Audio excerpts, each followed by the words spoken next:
बोल बांके बिहारी लाल की जय हो, बोलिए हनुमत लाल की जय हो। आइए सज्जनों, मन की गति से आप हम उसी स्थान पर चलते हैं। उत्तर प्रदेश की पावन धरती, सुखताल की पावन धरती, गंगा के पावन तीर पर, जहां पर श्रीमद् भागवत रसास्वादन करने के लिए मुख्य श्रोता के रूप में बैठे हैं परीक्षित जी महाराज जी, और व्यासपीठ पर बैठे हैं एक 16 वर्षीय संत सुखदेव जी महाराज जी। मानो सुखदेव जी महाराज जी राजा परीक्षित को लक्ष्य करते हुए समस्त मानव मात्र के कल्याण के लिए, समस्त जीव मात्र के कल्याण के लिए परीक्षित जी महाराज जी को लक्ष्य करते हुए आप हम सभी के कल्याण के लिए श्रीमद् भागवत का रसास्वादन करा रहे हैं। आइए हम भी मन की गति से उसी स्थान पर चलते हैं। श्रोता अगर परीक्षित की तरह होंगे और वक्ता अगर सुखदेव जी की तरह होंगे तो श्रीमद् भागवत जी का इतना बड़ा प्रताप है कि 7 दिवस इस भागवत की कथा श्रवण करने के पश्चात अपना मनुष्य जीवन सफल होता ही है। अपना जीवन तो सफल होता ही है, अपने साथ में अपने 7 पीढ़ी के पितृ भी तर जाते हैं। सुखदेव जी महाराज जी 88,000 ऋषि मुनि गंगा के पावन तीर पर बैठे हैं और परीक्षित जी महाराज जी कल की कथा में आपने सुना कि किस प्रकार से राजा परीक्षित को श्रृंगी ऋषि ने, समीक मुनि के पुत्र ने किस प्रकार से श्राप दिया है और 7वें दिन में परीक्षित जी महाराज जी को ये तक्षक नाम का सर्प डस लेगा। 7 दिन में मनुष्य मात्र का किस प्रकार से उनका उद्धार होगा। प्रत्येक दिन मनुष्य अपने जीवन के काल की गाल की तरफ जा रहा है, काल के मुख की तरफ जा रहा है। प्रत्येक दिन उसकी आयु क्षीण होती जा रही है और वो काल की तरफ अग्रसित होते जा रहा है। आप हम मनुष्य मात्र का कल्याण कैसे होगा। सुखदेव जी महाराज जी बोले, परीक्षित, मनुष्य मात्र का जो मरण होता है ये 7 दिनों में ही होता है और जन्म भी होता है तो 7 दिनों में ही होता है। कल आपने श्रवण किया, सोमवार, मंगलवार, बुध, गुरु, शुक्र, शनि और रविवार जिस किसी का जन्म हुआ होगा तो इन 7 दिनों में ही हुआ होगा, और जिस किसी की मृत्यु होगी तो इन 7 दिनों में ही होती है। 8वां दिन तो अपने जीवन में कोई होता ही नहीं है। संसार सागर से, इस भव सागर से जीव मात्र, हम मनुष्य मात्र, हमारा उद्देश्य इस संसार में सिर्फ धन कमाना, परिवार का भरण पोषण करना और इस संसार में रह करके और फिर एक दिन जैसे आए थे और वैसे ही चले जाना। ये तो अन्य जूनियों के प्राणी भी करते हैं, पशु भी भोजन करते हैं और मनुष्य भी भोजन करता है। अन्य जोनि के प्राणी, उनकी भी संतान होती है और मनुष्य की भी होती है। निंद्रा, नींद अन्य जोनि के प्राणियों को भी आती है और मनुष्य को भी आती है। तो मनुष्य और पशुओं में क्या अंतर रह जाएगा। इसीलिए सुखदेव जी महाराज जी परीक्षित जी को लक्ष्य करते हुए आप हम सभी के कल्याण के लिए बोल रहे हैं कि इस संसार में मनुष्य मात्र के लिए भगवान के चरणों का अनुरागी बन करके रहना चाहिए। सदैव भगवान के चरणों का स्मरण करना चाहिए। जिस प्रकार मनुष्य अपनी संपत्ति को याद करता है, अपने पुत्र, अपनी पत्नी, अपने परिवार को याद करता है, इसी प्रकार मनुष्य मात्र को, जीव मात्र को हमेशा भगवान को कभी नहीं भूलना चाहिए। क्योंकि जब अंत समय आता है, अपने परिवार के लोग जिनके लिए हम अपने जीवन भर ये धन संपत्ति अर्जित कर रहे हैं, अंत समय में जब अपने परिवार के लोग इस शरीर को विदा करते हैं, उस समय पर अपने सगे संबंधी परिवार के पुत्र पुत्रियां, भाई बांधव सब लोग विदा करते हैं और भगवान श्री कृष्ण बोल रहे हैं आत्मा अमर है, आत्मा कभी मरती नहीं है, ये शरीर छूट जाता है और उस आत्मा ने कहां जाना। अंत समय में जो सबके छोड़ जाने के बाद जो उस आत्मा को आश्रय देते हैं, अंत समय में जो उस आत्मा का सहारा बनता है और वही तो परमात्मा है। और उन्हीं परमात्मा की कथा आप लोग श्रवण कर रहे हैं। इसीलिए इस अमृत रस का पान श्रीमद् भागवत की तरफ ध्यान रख करके और भगवान की कथा का रसास्वादन करना चाहिए। घर के काम तो रोज होने हैं, जब तक ये प्राण है काम ही काम है, पर कुछ समय राम के लिए निकालो। कुछ समय जब आई गए इस प्रांगण में, जब भगवान इस कथा मंडप में आप लोगों को लाई गए, तो जब कथा के लिए आए हैं तो आप कथा ही श्रवण करनी है, फिर इधर उधर की बातें नहीं करनी है। घर में आप रोटी बनाते, अगर इधर उधर का ध्यान करते रोटी जल जाती। ऐसे ही कथा में आए हैं, इधर उधर का चिंतन करेंगे, कहीं ये कथा का रस आपसे दूर ना हो जाए। परीक्षित जी महाराज जी सुखदेव जी से पूछ रहे हैं, हे प्रभु, इस संसार की रचना कैसे हुई होगी, ये पृथ्वी कैसे बनी होगी, और इस संसार में मानव जीव और इस संसार की संतति का वर्णन कैसे हुआ होगा।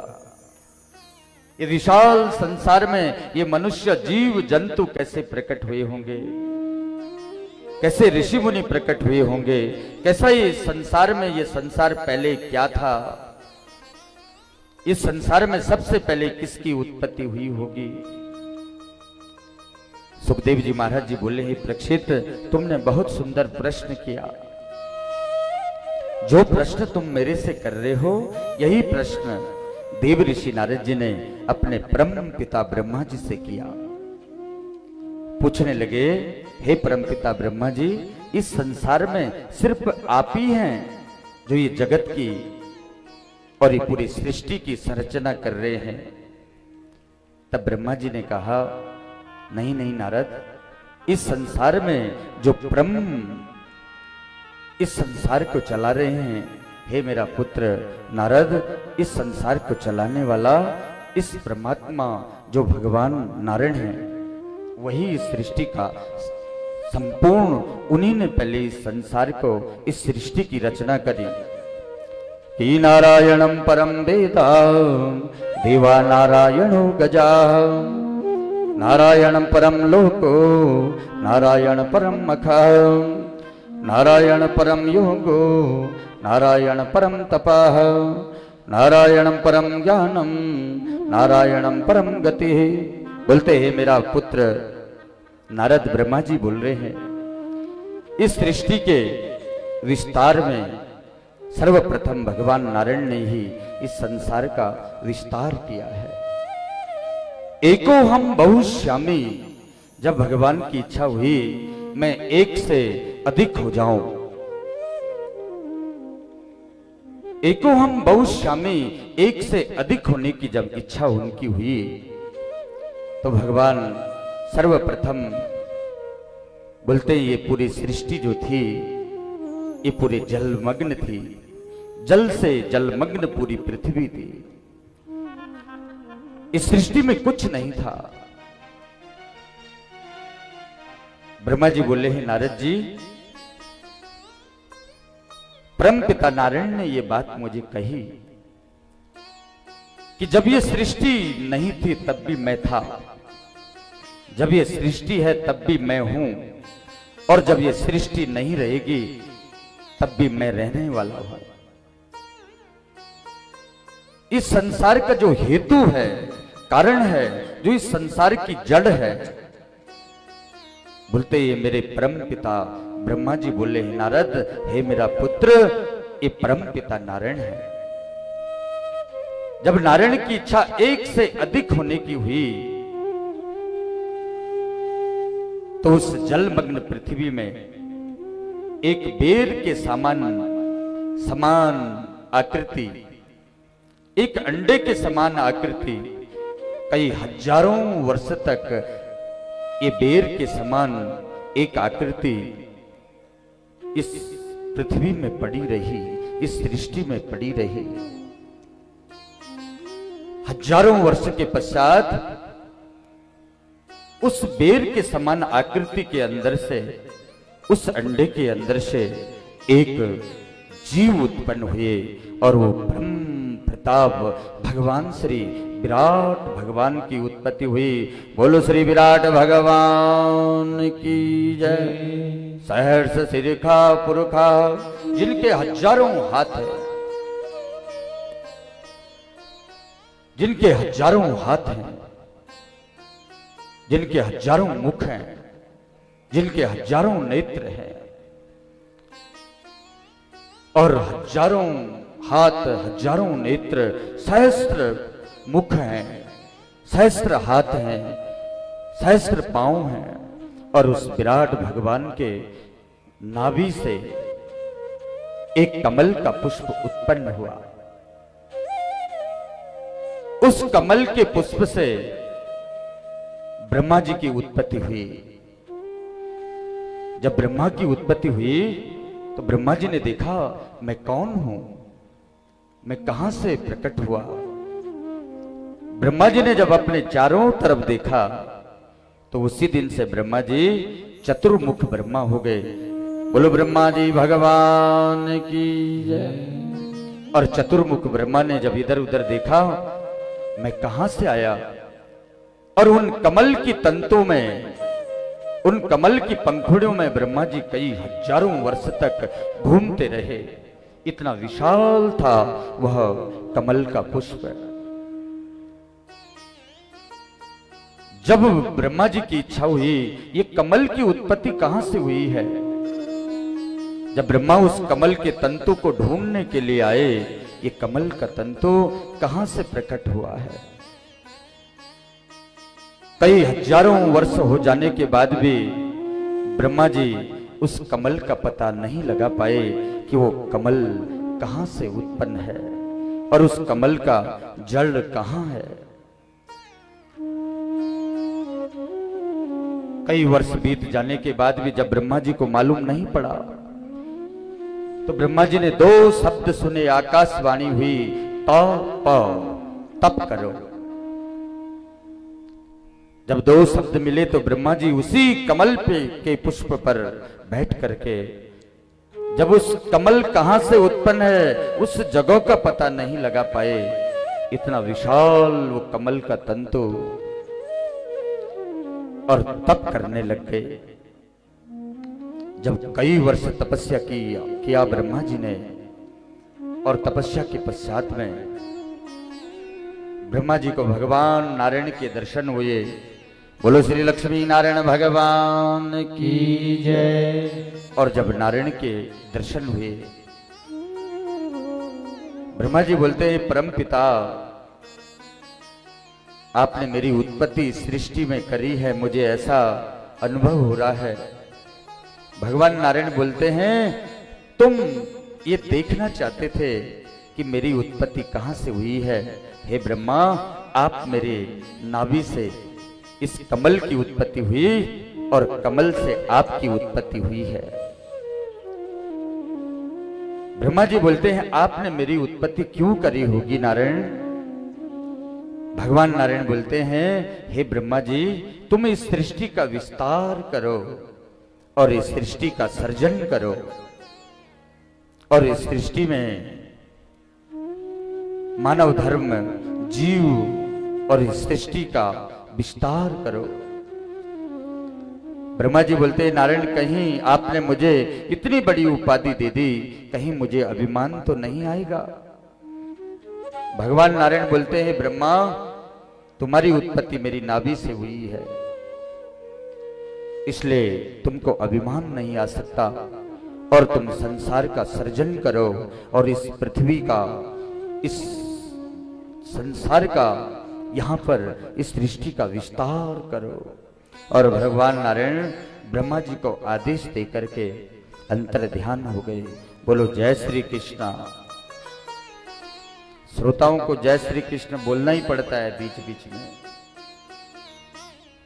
जब श्रोता जय श्री कृष्ण बोलते हैं तो श्रोताओं के 3 प्रकार के पाप चले जाते हैं, कायिक, वाचिक और मानसिक।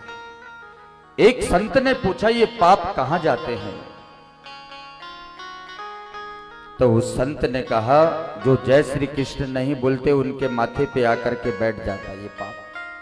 अब तुम्हारी इच्छा है तुम जय श्री कृष्ण बोलो चाहे नहीं बोलो। तो ब्रह्मा जी को उपदेश दे करके चतुश्लोकी भागवत के रूप में भगवान नारायण ने ब्रह्मा जी को सर्वप्रथम इस भागवत का उपदेश दे करके और नारायण वहां से अंतर ध्यान हो गए, जिसमें उस चतुश्लोकी भागवत के 4 श्लोकों में जीव तत्व का, संसार तत्व का, माया तत्व का और इस जीवन में मनुष्य मात्र का उद्धार कैसे हो, इन तत्वों का वर्णन किया गया है। और इस चतुश्लोकी भागवत का उपदेश देने के बाद नारायण अपने अंतर ध्यान हो गए और ब्रह्मा जी सर्वप्रथम इस सृष्टि की रचना करने लग गए और तपस्या करने लग गए और संसार का विस्तार करने लग गए और इस संसार में सृष्टि का सर्जन करने लग गए। जब ब्रह्मा जी ने तप किया तो सर्वप्रथम इस सृष्टि में 5 वृत्तियां उत्पन्न हुई। वो कौन कौन से? तम, मोह, महामोह और तमिश्र, अंधतामिश्र, अविद्या, अस्मिता और ये राग, द्वेष, ये सब कुछ जो हम एक दूसरे से राग करते हैं, द्वेष करते हैं, क्रोध करते हैं, द्वेष की भावना रखते हैं, जो हमारे अंदर अविद्या है, अस्मिता है, ये सब ब्रह्मा ने अपने तप के बल से प्रकट किया है। जब ब्रह्मा जी ने कहा ये सृष्टि का सर्जन, ये तो राग द्वेष, ये कोई भी अच्छी चीज प्रकट नहीं हुई। फिर ब्रह्मा जी ने तप किया और अपने तप के बल से तब 4 ऋषियों ने इस संसार में जन्म लिया।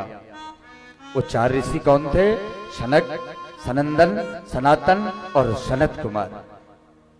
ब्रह्मा जी बोलते हैं ऋषियों, हे मेरे मानस पुत्रों, तुम इस संसार का सर्जन करो, तुम पृथ्वी का, हम तुम्हारा विवाह कराते हैं और तुम संसार में संतान उत्पत्ति करके इस सृष्टि का विस्तार करो। इन 4 ऋषियों ने परमपिता ब्रह्मा जी को प्रणाम किया। बोलते हैं परमपिता ब्रह्मा जी, आपने हमारी उत्पत्ति करी है, वो ठीक है, लेकिन हम इस संसार में इस माया मोह के चक्कर में नहीं पड़ना चाहते हैं। इस माया तत्व में हम नहीं पड़ना चाहते हैं और इस संसार में हमको इस सृष्टि का विस्तार नहीं करना, हम तो तपस्या के लिए जा रहे हैं। और ब्रह्मा जी बोल रहे थे रुको, हे सनंदन, सनातन, सनत कुमार रुको। और जब ये रुके नहीं तो ब्रह्मा जी को क्रोध आ गया। ब्रह्मा जी बोलते हैं मेरे से ही इनकी उत्पत्ति हुई है और मेरे पुत्र होकर के मेरा कहना नहीं मान रहे हैं।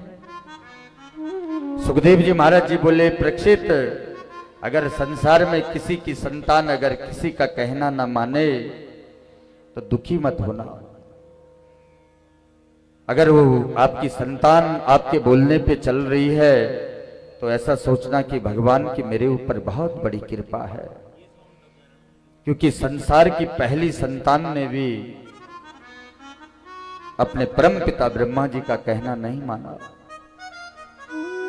और ब्रह्मा जी को यही क्रोध आ गया जब अपने सामने अपने 4 पुत्रों को जाते हुए देखा तो क्रोध में आ गए। और इतना क्रोध आया, ब्रह्मा जी उस क्रोध को रोकना चाह रहे थे लेकिन रोक नहीं पाए।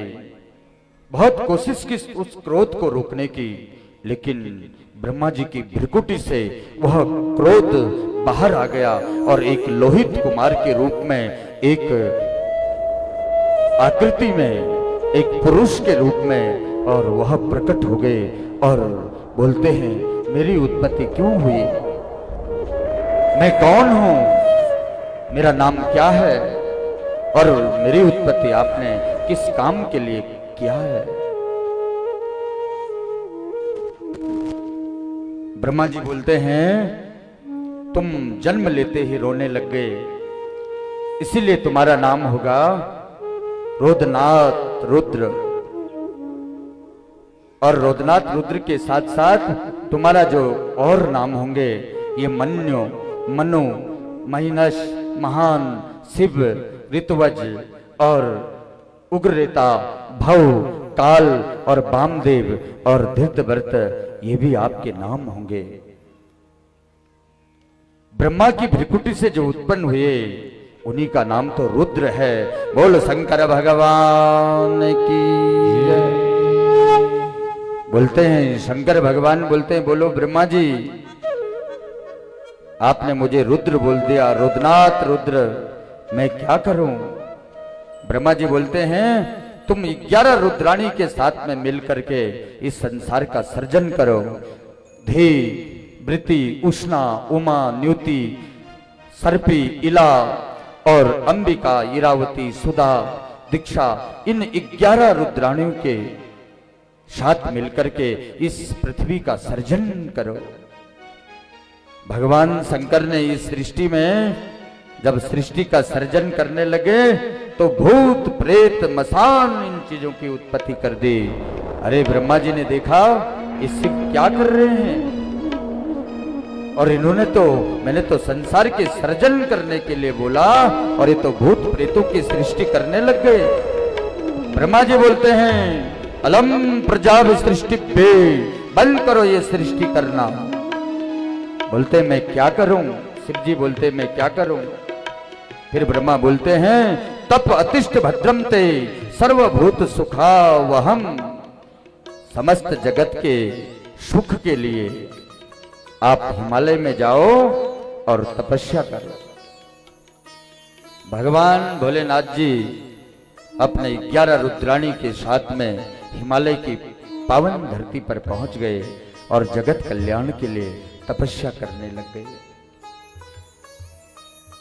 ब्रह्मा जी चिंतित हो गए कि कैसे करके मैं अब ये सृष्टि का सर्जन करूं। तब ब्रह्मा जी ने अपने तप के बल से 10 ऋषियों की उत्पत्ति की।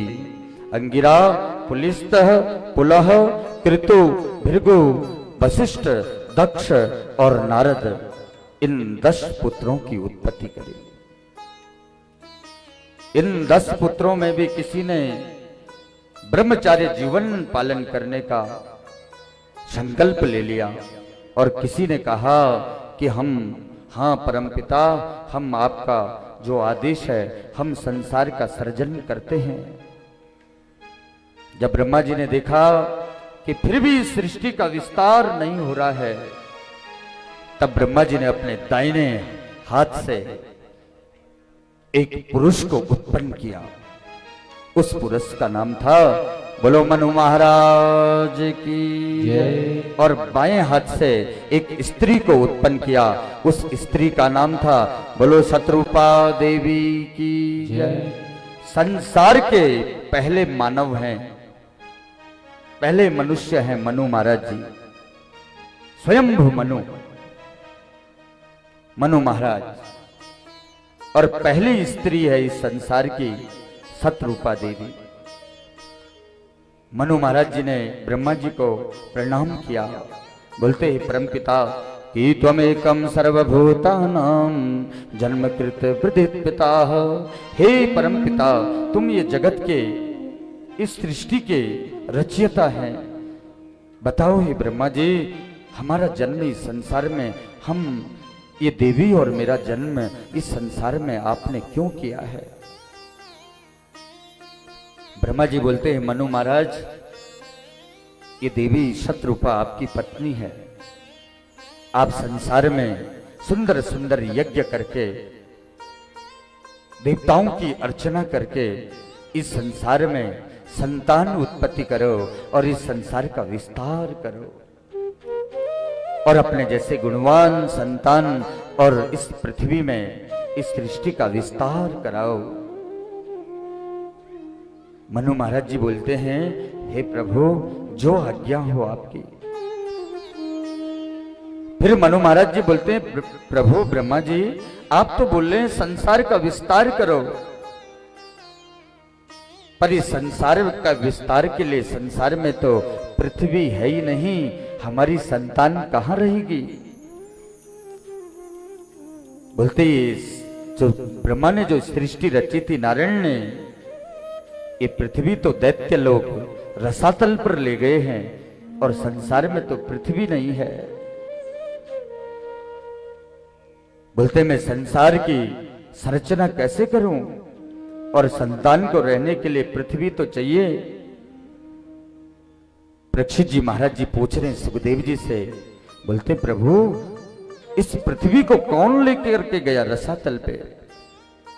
सुखदेव जी महाराज जी बोल रहे हैं, हे परीक्षित ये पृथ्वी को दिति के गर्भ से दो दैत्य उत्पन्न हुए, दोनों जुड़वा भाई हिरण्याक्ष और हिरण्यकश्यप। सुखदेव जी बोल रहे हैं देवी, सुखदेव जी बोल रहे हैं परीक्षित दिति के गर्भ से जो ये दैत्य हुए हैं ये पूर्व जन्म में सनत कुमारों के श्राप के कारण ये भगवान के दोनों द्वारपाल थे, जय और विजय। और एक बार इन्होंने भगवान को, इन सनत कुमारों को बैकुंठ में नारायण के पास में जाने से रोका और सनत कुमारों ने इनको श्राप दे दिया और इसीलिए आज दिति के गर्भ में जन्म ले रहे हैं। क्योंकि एक दिन संध्या के समय दिति ने अपने पति कश्यप ऋषि को कहा कि हे प्रभु मैंने आपकी इतनी सेवा करी है, लेकिन आप मुझे संतान का वर दो। बोलते देवी ये संध्या के समय में 4 कार्य वर्जित बताए गए हैं कि चत्वारी खल कार्याणि संध्या काले विवर्जिते आहारम मैथुनम निंद्रा स्वाध्यायं च चतुर्थकम। बोलते देवी 4 वस्तु संध्या के समय पर नहीं करना चाहिए। एक तो संध्या के समय पर आहार भोजन नहीं करना चाहिए, दूसरा संध्या के समय पर सोना नहीं चाहिए, तीसरा संध्या के समय पर संतान उत्पत्ति नहीं करनी चाहिए और चौथा कि संध्या के समय पर स्वाध्याय पढ़ना भी नहीं चाहिए। इसलिए देवी तुमने ये अच्छा नहीं किया। इस साई के काल में तुमने भगवान शंकर का अपराध कर दिया है। जब दिति को अपने कर्म पर लज्जा आई और भगवान के चरणों में, कश्यप ऋषि के चरणों में प्रणाम करने लगे, हे प्रभु मुझे इसका दंड क्या मिलेगा। बोलते देवी तुमने संध्या के समय में भगवान शिव जी का अपराध किया है, इसीलिए तुम्हारे गर्भ से अब 2 दैत्य उत्पन्न होंगे। तुम अपने कर्म पर पश्चाताप कर रही हो, इसीलिए तुम्हारे एक पुत्र का पुत्र भगवान का भक्त होगा। इसलिए हिरण्याकश्यप का एक पुत्र प्रहलाद जी भगवान के परम अनुरागी हुए थे और 100 वर्ष तक दिति को मातृ प्रेम जागृत हुआ और 100 वर्ष तक इन दैत्यों को अपने गर्भ पर रखा।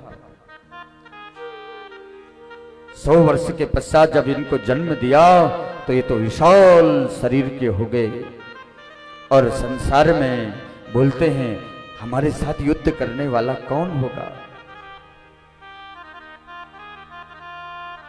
और संसार में बोलते हैं हमारे समान विशाल लोहे के समान भुजाएं, और जब पृथ्वी पे चलते हैं ऐसा लगता है ये संसार में धरती कंप आ रहा हो। सुखदेव जी बोले हे परीक्षित आज इसी दिति का पुत्र हिरण्याक्ष ये पृथ्वी को, रसातल पर है ये पृथ्वी, और इस पृथ्वी को इसी दुष्ट दैत्य ने इसको रसातल पे रखा है। मनु महाराज जी बोलते हैं, ब्रह्मा जी बताओ कैसे पृथ्वी का सर्जन करेंगे। और उसी समय ब्रह्मा जी को एक छींक आई और उस छींक से एक छोटा सा बालक उत्पन्न हुआ, और देखते ही देखते वह बालक तो विशाल हो गया। बोलो ब्रह्मा भगवान की जय।